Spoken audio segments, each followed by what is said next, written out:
As someone whose love of gaming started with 3D platformers like Sonic, Ratchet, and Sly, my joy for the modern revival of the genre is offset only by my frustration around how long it seems to be taking. The AAA and indie scenes have delivered a small handful of absolute bangers in the form of Astro Bot, Shadow Generations, and Yellow Taxi Goes Vroom in 2024 alone, but genre enthusiasts like myself still await the day where we'll be spoiled for jumpy, bouncy mascot collectathon options. And for the record, if I had one high-quality 3D platformer for every high-quality 2D platformer we get in a year, I would be busy enough to shut up about this forever. For now though, I gobble up whatever I'm given and eagerly demand more, and this perhaps places undue burden on a game like Ruffy in the Riverside. With its cute assortment of 2D characters placed in a colorful retro-styled 3D world, me and my fellow nostalgia-starved platforming simps see a game like this and care only to know how soon we can play it. So, does Ruffy in the Riverside meet the expectations placed by its mascot platforming forebearers, or am I gonna have to figure out a bunch of puns about how Ruffy it feels to play? Let's find out.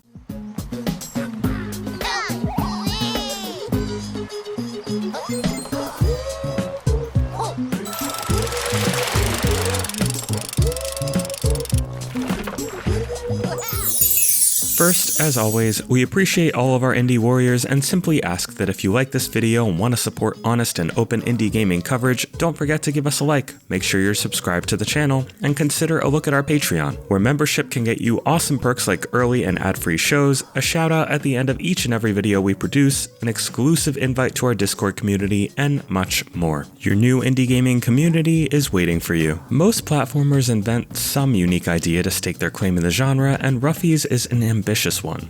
As described in the early moments of the game's very dialogue-heavy story, Ruffy has the ability to swap textures, that is. A video gamey sounding power as I've ever heard, but one with unique practical implications in the game's world of Riverside. What if you could texture swap to replace a waterfall with climbable vines so you can reach the top of it? What if you could switch out metal boxes for wooden ones so they can be broken apart to clear a path through them? And what if you could swap ocean water for lava to burn that hungry shark to a crisp? Yeah, sure, that's not very nice, but to be fair, he started it and I just ended it. In theory, this is a mechanic with nearly limitless possibilities on how to interact with and manipulate Ruffy's world. In practice, it's stiflingly limited to exactly the small set of possibilities the developers considered and not much else. It also works as an unfortunate but appropriate metaphor for nearly every piece of Ruffy in the Riverside. There's a decently fun game here if you're willing to play by its rules, but its lack of polish and misguided emphasis on its own weakest elements can make even its best moments feel like 2 hops forward and a hefty stumble back.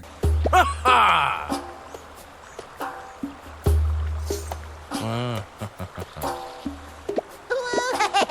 I swear that I have quite a few positive things to say about Ruffy in the Riverside, but I'd like to get its most baffling aspect out of the way first. Consuming Ruffy's story feels like winning a year's supply of Pop-Tarts with the filling sucked out, or going to a meal at a Brazilian steakhouse only to find out everything is vegan. There is so much story here, and it's trying so hard to give you something worth being excited about, but just never manages to meet the expectations set by the colorful visuals and genuinely great soundtrack. Even the most basic communications with its characters are line after line after line of bland, humorless dialogue that's clearly trying to be charming and cute, but succeeded only in making my eyes glaze over. And all for a very standard, you are the chosen one and must use your powers to collect X number of super special thingies to save the world plotline. This plot was never going to keep me on the edge of my seat. Obviously, it gives us an excuse to traverse a variety of biomes, and that's all that's really necessary in this genre. Where it could have been elevated by some witty writing and maybe an ounce of edge to its characters, it settles on a saccharine wholesomeness that lacks any sort of bite. This leaves the tedious details of this very simple story in central focus, and leaves me wanting to just skip through the lines of dialogue, and not doing so because a character might say something important about my objective. You're forgiven if thinking I'm silly for harping on a platformer's story so much, because I feel a tad silly about it, but it actively hurts the game when the sheer volume of dialogue to be clicked through at every interaction interrupts the pace so much. It's partially for this reason that the first couple of hours in Ruffy in the Riverside left enough of a sour impression to make me think I was in for a stinker. I was painfully bored as the game dragged me from one expository set piece to another with little more than a few hops and some hand-holdy puzzles to break it up. I really hope the developers can take a page from the plucky Squire and release an update to optionally minimize the dialogue into something more concise. Thankfully though, once its characters decide to shut the hell up for more than a few minutes at a time, Ruffy starts to find his stride. The open world of Riverside may not have the depth and intrigue of Breath of the Wild, nor would anyone expect it to, but there's a surprising density of its content that makes every corner spark with a new puzzle to solve, area to explore, or collectible to pick up. Many of these are optional, like the cutely dubbed pattern potatoes, where you'll have to swap a bunch of directional lines to match a particular image, or there's the 2D levels you'll often find grafted onto cliff sides, where you may have to texture swap elements within the levels to collect an item or defeat an enemy.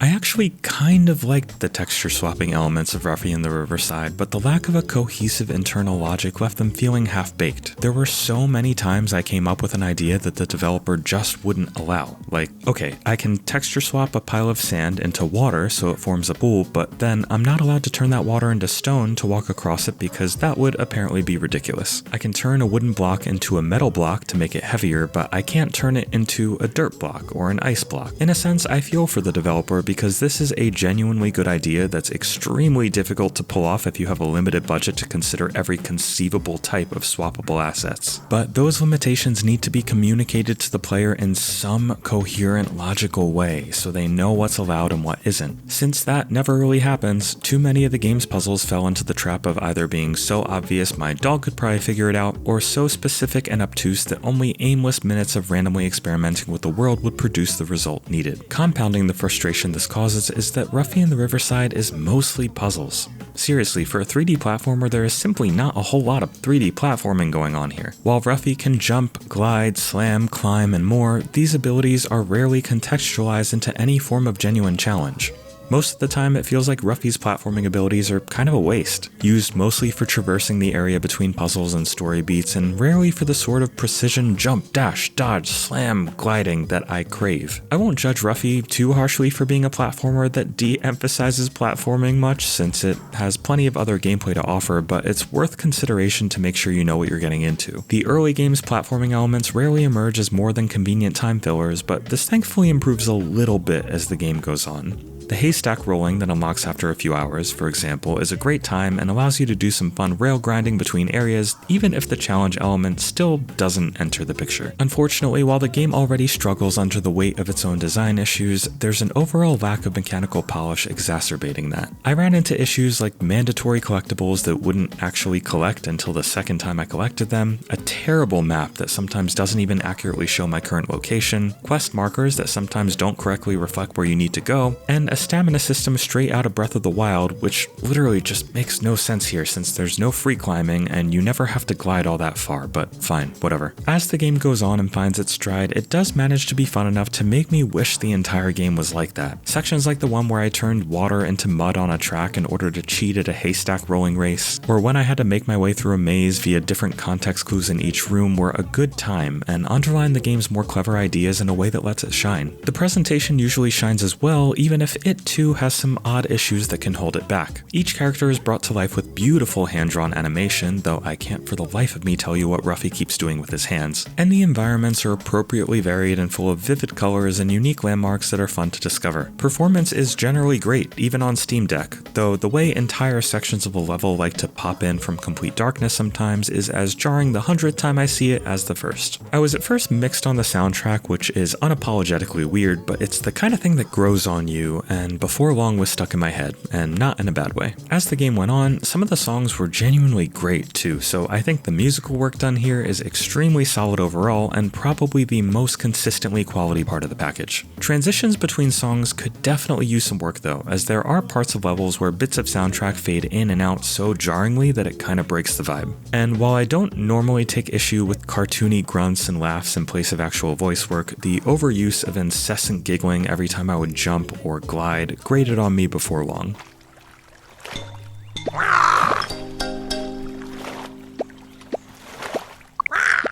It's hard to sum up my feelings on Ruffy in the Riverside when I want to really like it, but it pushes back on that want in so many frustrating ways, offsetting every one of its minor gains with an equally minor wart. An extra coat of polish will definitely help it, but fundamental issues like an aggressively boring in-your-face story and puzzle logic that works only as often as it doesn't makes for a platformer that misses the mark far too often to leave one on the genre. On our rating system that ranges from the terrible indie Krampus all the way up to the essential unmissable possible golden genie, Ruffy and the Riverside is an occasionally fun but deeply flawed experience that is overall just okay, and gets the table lamp of mediocrity.